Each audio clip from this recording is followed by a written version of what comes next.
Shri Nirmal Abraham, എന്താണ് operation സിന്ദൂറിലൂടെ പാകിസ്ഥാന് India നൽകിയ പ്രഹരത്തിന്റെ ആകെ തുക എന്നത് ഇതുവരെ വ്യക്തമായിട്ടില്ല. നമുക്കറിയാം, ഔദ്യോഗികമായ വാർത്താ സമ്മേളനങ്ങൾ ഉണ്ടായിരുന്നു സേനാ വിഭാഗങ്ങളുടെ നേതൃത്വങ്ങളിൽ നിന്ന്. അതിനുശേഷം ഇപ്പോൾ ഏറ്റവും ഒടുവിൽ air chief marshal AP Singh ചില തുറന്നു പറച്ചിലുകൾ നടത്തുന്നു. പാകിസ്ഥാന്റെ 6 വിമാനങ്ങൾ തകർത്തു എന്ന് പറയുന്നു. അതിനുശേഷം ഒരു ചെക്ക്മേറ്റ് ആയിരുന്നു ഇത് എന്ന കരസേനാ മേധാവിയുടെ തുറന്നു പറച്ചിലുണ്ടാകുന്നു. അതിനുശേഷം ഇങ്ങോട്ട് പാകിസ്ഥാനിൽ നിന്ന് തുടർ പ്രകോപനങ്ങൾ ഉണ്ടാവുകയാണ്. ഇപ്പോഴും വെളിപ്പെട്ടിട്ടില്ല എത്രമാത്രം ആഘാതം നമ്മൾ പാകിസ്ഥാന് നൽകിയിട്ടുണ്ട് എന്നത്. പക്ഷേ സ്വയം അവരോധിത ഫീൽഡ് മാർഷൽ സ്ഥാനം ഏറ്റെടുത്തുകൊണ്ട് പാകിസ്ഥാൻ ജനതയെ പോലും വലിയ വിജയമായി പ്രതിരോധം തെറ്റിദ്ധരിപ്പിച്ച പാകിസ്ഥാൻ നേതൃത്വം ഇപ്പോൾ ഈ വെല്ലുവിളികൾ നടത്തിക്കൊണ്ട് എന്താണ് ബോധ്യപ്പെടുത്താൻ ശ്രമിക്കുന്നത്? അമേരിക്കയിൽ 2 മാസത്തിനിടെ 2ാമത് സന്ദർശനമാണ് അസീം മുനീർ നടത്തുന്നത്. അമേരിക്കൻ പ്രസിഡന്റിന്റെ തണലിലാണോ ഇപ്പോഴത്തെ ഈ പ്രകോപനം, ഈ ഭീഷണി മുഴക്കൽ? ഇല്ല, അങ്ങനെ കാണാൻ സാധിക്കില്ല. അമേരിക്കയിൽ വെച്ച് നടന്ന ഒരു ബ്ലാക്ക് ടൈ ഇവന്റിലായിരുന്നു എന്നുള്ളതല്ലാതെ അമേരിക്കൻ പ്രസിഡന്റ് തണലിലാണെന്ന് കരുതുന്നില്ല. മാത്രമല്ല, ഓപ്പറേഷൻ സിന്ദൂറിന്റെ ബാക്കി പത്രമായിട്ട് മുഴുവനായിട്ട് കാണാൻ പറ്റില്ല. ഇത് ബേസിക്കലി ഇപ്പൊ ബിലാവൽ ഭൂട്ടോ പറഞ്ഞത് നമ്മൾ റീസെന്റ് ആയിട്ട് കേട്ടു.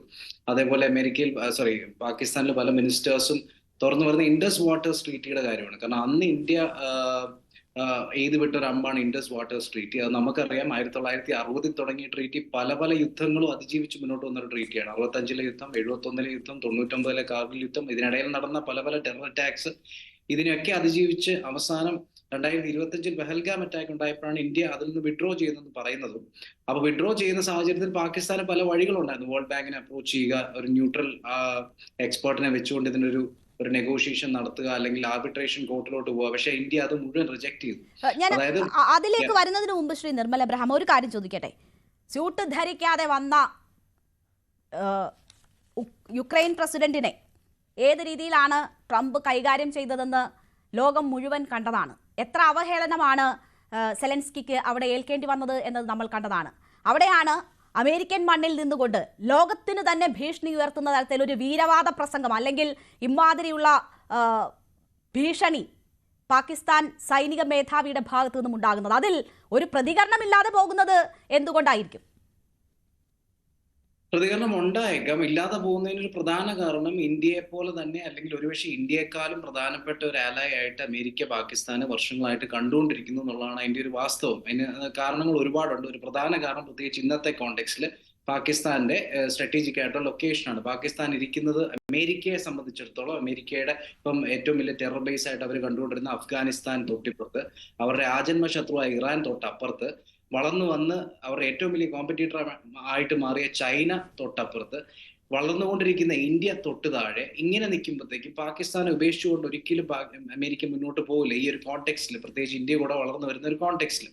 അതാണ് ഏറ്റവും വലിയൊരു റീസൺ. രണ്ടാമത്തെ റീസൺ എന്ന് പറഞ്ഞു കഴിഞ്ഞാൽ, അത് പാകിസ്ഥാനെ ഒരിക്കലും വന്നിച്ചില്ലെങ്കിലും നിന്ദിക്കരുതെന്ന് പറയുന്ന പോലെ ഒരിക്കലും അമേരിക്ക ഫീഡ് ചെയ്യുന്നുണ്ടെന്ന് ഞാൻ പറയത്തില്ല. പക്ഷെ പലതും ഇഗ്നോർ ചെയ്യുന്നുണ്ട്. പാകിസ്ഥാൻ ചെയ്യുന്ന പല കാര്യങ്ങളും ഇഗ്നോർ ചെയ്യുകയും ഇന്ത്യയും പാകിസ്ഥാനെ ഒരേ ത്രാസിൽ തൂക്കുകയും ഒക്കെ ചെയ്യുന്നതിന് പ്രധാന മറ്റൊരു കാരണം എന്ന് പറഞ്ഞു കഴിഞ്ഞാൽ, അമേരിക്ക ഈ പോയിന്റിൽ പാകിസ്ഥാനെ കൈവിട്ടു എന്ന് കരുതുക. ഇന്ത്യക്ക് വേണ്ടിയോ അല്ലെങ്കിൽ ലോക നന്മയ്ക്ക് വേണ്ടിയോ കൈവിട്ട് കഴിഞ്ഞു കഴിഞ്ഞാൽ, തൊട്ടിപ്പുറത്ത് ഏറ്റെടുക്കാനായിട്ട് ആ ട്രയാങ്കിൾ ലവ് സ്റ്റോറിയിലെ 3ാമത്തെ ആളായിട്ടുള്ള ചൈന അവിടെ നിൽപ്പുണ്ട്. ചൈന 2 കൈ നീട്ടി പാകിസ്ഥാനെ സ്വീകരിച്ച് ഹൈജാക്ക് ചെയ്താൽ അത് അപകടം ഉണ്ടാക്കാൻ പോകുന്ന ഇന്ത്യ ഉൾപ്പെടെയുള്ള രാജ്യങ്ങൾക്കും അമേരിക്കയ്ക്കുമാണ്. അതുകൊണ്ട് അമേരിക്ക ഈ സമയത്ത് വളരെ സ്ട്രാറ്റജിക് ആയിട്ട് കളിക്കുകയാണ്. പാകിസ്ഥാനെ കൈയൊഴിയാതെയും അവരുടെ പല കാര്യങ്ങളും ഇഗ്നോർ ചെയ്തുകൊണ്ട്, അവരെ സഹായിച്ചുകൊണ്ടല്ല, പല കാര്യങ്ങളും ഇഗ്നോർ ചെയ്തുകൊണ്ടും മുന്നോട്ട് പോകുന്നതിന്റെ റീസൺ അതാണ്.